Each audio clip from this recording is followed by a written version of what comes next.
Good morning, everyone. My talk used to be called "Serious Games Suck," so I've actually made it a little bit more agreeable so early in the morning. It's good to see so many people here. If this was a video games conference, I probably would be talking to 5 or 6 people. I guess that's why they call it Serious Games. That actually is one of my departure points for my talk today, the difference between the games industry and the serious games industry. But before we start talking about the problems with serious games, some background information. As was just explained, I used to be at Guerrilla Games, founded a company together with Giel Mol and Arjen Brisset in 1999. And we indeed produced a game called Killzone, which went on to become quite a successful title for Sony. I left in 2004 for a company called Media Republic, and Media Republic was an online ad agency, really focused on new types of innovative advertising. So I then went from AAA games in the entertainment field to mostly advert games. We worked for Lay's, PepsiCo, Heineken, UEFA Champions League. We did all kinds of small and big advert games for them. Then Guerrilla Games was sold to Sony in 2005, and as one of the shareholders, I was given a nice non-compete. I wasn't allowed to work in games full stop for 3 years commercially. So I actually started a non-profit publisher of video games, which is called One Big Game. And One Big Game was all about doing what Band-Aid and Live Aid had done in the 80s for the music industry, but then for video games. So our goal is to actually ask famous game designers around the world to donate a little bit of their spare time, come up with a great idea. We develop the game in conjunction with them, and we sell the game commercially online, and all the proceeds go to a variety of children's charities around the world. We're still doing that. We launched in 2010, and our next game is coming out early next year. And it's been a really fun ride so far. The focus is on entertainment games. I said from the start, we don't want any of these famous game designers to start working on serious games. So some of them actually came back to me saying, do you want the theme of the game that I create for you to be serious? And I said, no. If you go to a concert that is for charity and U2 is performing, you want them to perform their greatest hits. You don't want to perform new work that is about famine or earthquakes. You want them to perform their greatest hits because you've already done your thing for charity. So that's the major distinction that we made when we started working on One Big Game. I then dabbled with some independent consultancy, and finally, after my non-compete was over in 2008, I immediately set up a new commercial venture called Vanguard Games, and our focus there is solely on entertainment games, full stop. We're developing AAA games for mobile and tablet, and we've actually gone away from console games. So, although I've had some experience with serious games, I am probably a little bit of an outsider when it comes to serious games, so perhaps I'm not entirely qualified to say that there's a lot of things potentially wrong with serious games. Then again, half the term serious games is the word games, so perhaps I am a little bit more qualified than I think. And also, most of the problems that I think are arising for serious games over the next couple of years actually come from my industry rather than the field of serious games. So the next 25 minutes or 20 minutes, I think I need to hurry up actually a little bit. Next 20 minutes I'm going to talk about a number of problems that I see facing serious games. You may or may not, and most likely will not agree with all of my points of view, but please take it with a pinch of salt. Problem number 1, and that is obviously the most obvious one, it's the term serious games, which is obviously a contradiction in terms. Games are fun, serious isn't fun. But the problem is actually more fundamental than that. If you take the definition of serious games on the Wikipedia page, which for the sake of argument I'm assuming is the correct definition, it says that a serious game is a game. And even though it's designed for a primary purpose other than pure entertainment, it still is a game. And if you look at the definition of game on the same page, it says that it is a contest meant to amuse people, to entertain people. So this is what we do at Vanguard Games. Every single day we are trying to design games that are fun. The constraints are budget and time, but every single day we ask ourselves the question, if we insert this feature into the game? Will it make the game more fun? Our ultimate goal is to make it more fun, and obviously our ultimate goal is to sell as many of these fun products as possible and make a lot of money, but our primary focus is on making the games more entertainment. So, having said that, if we look at the term serious games again, and we look at some examples, then you can ask yourself, are these all serious games? If you take a look at the picture on the left, it's a serious game by Coca-Cola. It's called the Lawnmower game. I don't have any clue whatsoever what lawnmowers have got to do with drinks. But the objective of the game is to actually mow the lawn. And the more flowers you mow down, the more points you score. And the longer you play, the longer you see the Coca-Cola brand in front of you, which is obviously Coca-Cola's ultimate goal. The more fun this game is, the more successful the serious game is, because Coca-Cola's brand name is in front of it. So this would be a serious game, apart from the fact that it's not really that much fun. But ultimately, this is a serious game. Folded, I'm pretty sure everybody has heard of Folded in this audience. Who hasn't heard of Folded? Okay, a few people there.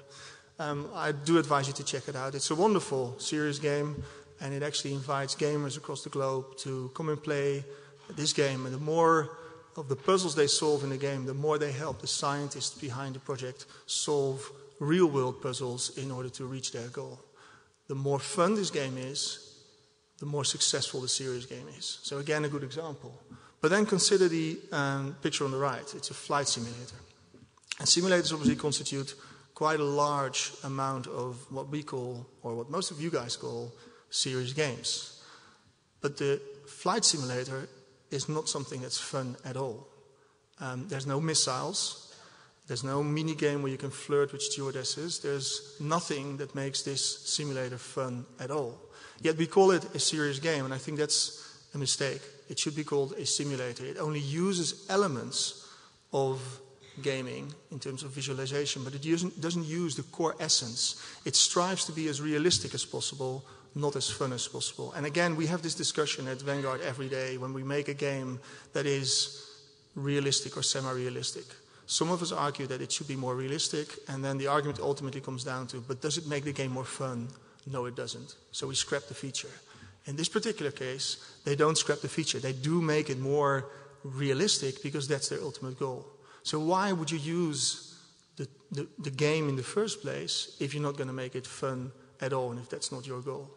So my point is not necessarily that simulators should not be part of serious games, but my point is that if you are using games in order to further your cause, make sure that you use games in the best possible way, and that's by making them as much fun as possible. My point here is that good, serious games are fun to play, and you should never, ever, when you decide to make a serious game, squander that element that is fun in your games and do away with it, and then ultimately focus on the serious purpose that you're chasing. I would even go as far to say that some of the best entertainment games out there are some of the best serious games. I would have no problem at all giving Civilization or SimCity to my children, or Minecraft for that matter, and let them play with it to the level of addiction that I used to be playing games with, because they learn so much from these games, and they learn so much from these games without noticing because the games are entertaining. Problem number 2 is actually, it's us. It's the video games industry. These are some pictures that actually turn up on Google Image if you type in the words game conference party. There's a guy in a wolf's hat. Actually, this was at a party that I also attended. I didn't see the guy. There's a guy with a chainsaw with some lollipop-eating booth babes. And then there's another picture which I won't describe. And it's a little bit unfair, of course, to show these and make a statement about the games industry. But if you type in the words heart surgeon conference party or gynecology conference party, you will not see these pictures turn up, let alone some heart surgeons having make-believe oral sex and have a picture taken of it and put it online, because that's what these guys did, which is quite startling. But the problem is not so much that these people look like complete idiots. The problem is actually more fundamental. If you're from healthcare, or you're from the military, or you're from the government, and you are approaching game developers or serious game developers to help further your cause, then there's a more fundamental problem, and that is that you are relying on game developers, assuming that they will be 100% professional, and we're not. And I'm not saying we're amateurs, but we're not 100% professional. And this is part of the problem. This is the bookstore at the Game Developers Conference. Every year, 20 to 30,000 people go to San Francisco, and they actually go there for a video game developers conference to exchange views, to exchange knowledge, and to further the overall video games industry. This is the bookstore present in the Moscone Center, where you can actually find every book possible about game design. Actually, 70% of the books in here are about art or programming, and most of it is mathematical programming, so that's more or less nothing to do with game design in itself. And only a handful of books are about game design, and that's the problem. If you ask a couple of game developers what the essence of fun is, or how you can make your game fun, they will start a discussion that will last for days, weeks, and months. There's no common agreement on what a game mechanic is. The DNA of our games is a game mechanic, and we can't describe it. If you ask a surgeon what the DNA of a human being is, he will be able to describe it, and everybody will agree with him. There's no common vocabulary, and there's no common theory in the games industry. We rely, in our industry, on intuition. We rely on gut feel and experience, but we hardly ever rely on analysis. So you're combining an industry such as healthcare that is, I hope, fully reliant upon research and analysis with an industry that is not fully reliant on analysis and is just doing what they feel should be good enough to make a fun game. And it's no critique on my own industry, because I love it for the fact that we are doing everything on gut feel. But it may be a difficult marriage if the serious games start to become more and more serious. If I go to the hospital, I know that the guy at the other end of the table will treat me with a fairly professional level of knowledge. If you come to game developers, please be aware that most game developers do not have that same level of knowledge that a heart surgeon has about my heart or anything else. Problem number 2. Problem number 3. It's actually related, and it's part of the reason why I think there's going to be more struggles over the next couple of years in the field of serious games. I believe that every game should evoke emotion, and game mechanics evoke emotions. And constellations of game mechanics evoke certain types of emotions, and if you combine different sets of game mechanics, you get different types of emotions. We don't know what those game mechanics necessarily are, so we don't know what kind of emotions they evoke. There's an ongoing discussion, obviously, in general about, and I think this is Robert Plutchik's Wheel of Emotion. I think in general, humanity is still debating what the total set of emotions is and how you trigger those emotions. But the fact of the matter is, obviously, that if you are pursuing a serious game, you have a serious objective, and you probably want to reach some kind of set of emotions. So in the case of IJsfontein's game, it could be panic or tension or any kind of other, I think anger was one of the emotions that was being sought after.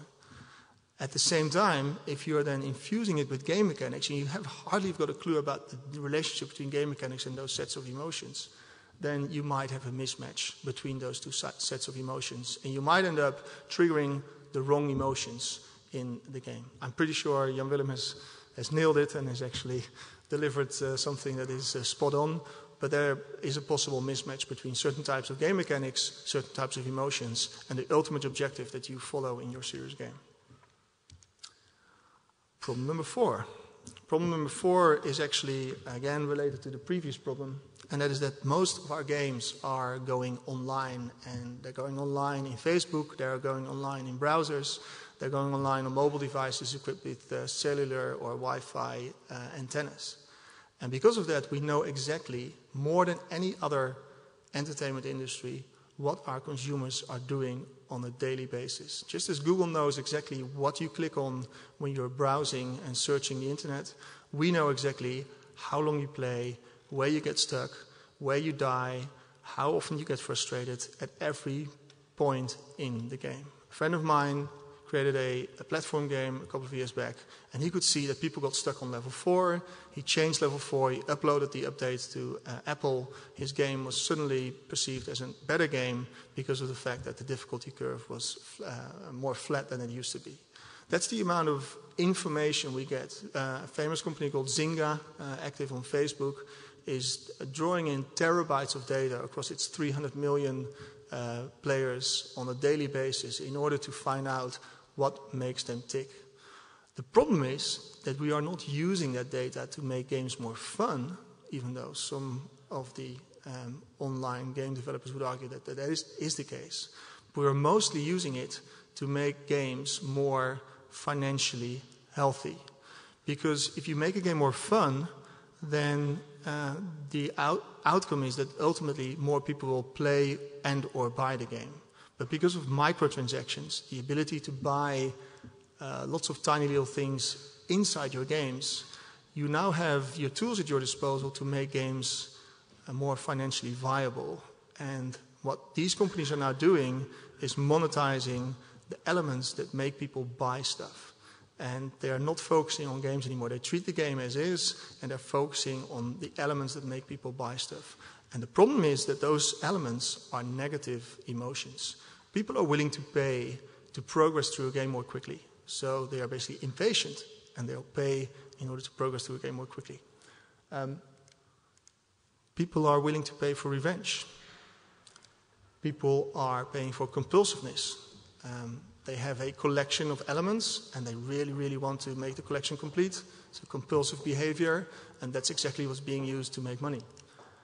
And greed is also a big factor for people to start spending money in the game. So we're ignoring our craft, which we didn't understand in the first place necessarily. And over the past 3 or 4 years, we've slowly but surely been driving away fun a little bit and focusing on negative emotions, which obviously comes back to the previous couple of slides, which makes the confusion and the disparity between games and serious games even bigger. And then, last but not least, number 5, people cheat.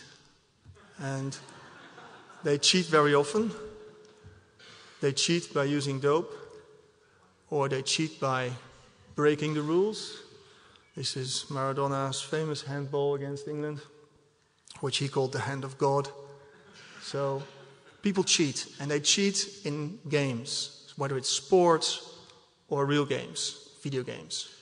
This is a picture, a screenshot from a game called PlanetSide 2, which was in the news a couple of weeks ago because it's a massively multiplayer online game where people basically go online and they kill each other by shooting guns at each other. And some of the players have actually managed to install aimbots on their client side. So these are little programs that allow you to target your opponents in a better way. Quite frankly, what the fun of installing an aimbot is, I don't understand, because it basically takes away fun out of the game, because you're able to win against a player that is basically at a disadvantage. But people do it. Lance Armstrong did it, Maradona did it, and Lance Armstrong stood on that stage smiling as if he was victorious, knowing that he wasn't, because he cheated. But apparently people do it, and a lot of people do it. Cheating is big, and it's actually one of the main problems that we're facing as we are making our games. And the question is, do people cheat in serious games? Because obviously that's not entertainment, so most likely it's part of a test or it's education. People are not going to cheat, right? Well, in advergaming they cheat. We used to create a game for UEFA, which was a little flash game where people could win a Bravia television if they would complete a little quiz that we did. And the quiz, if you answered all the questions correctly, and you knew all the questions from the start, it would probably take you 1 or 2 seconds.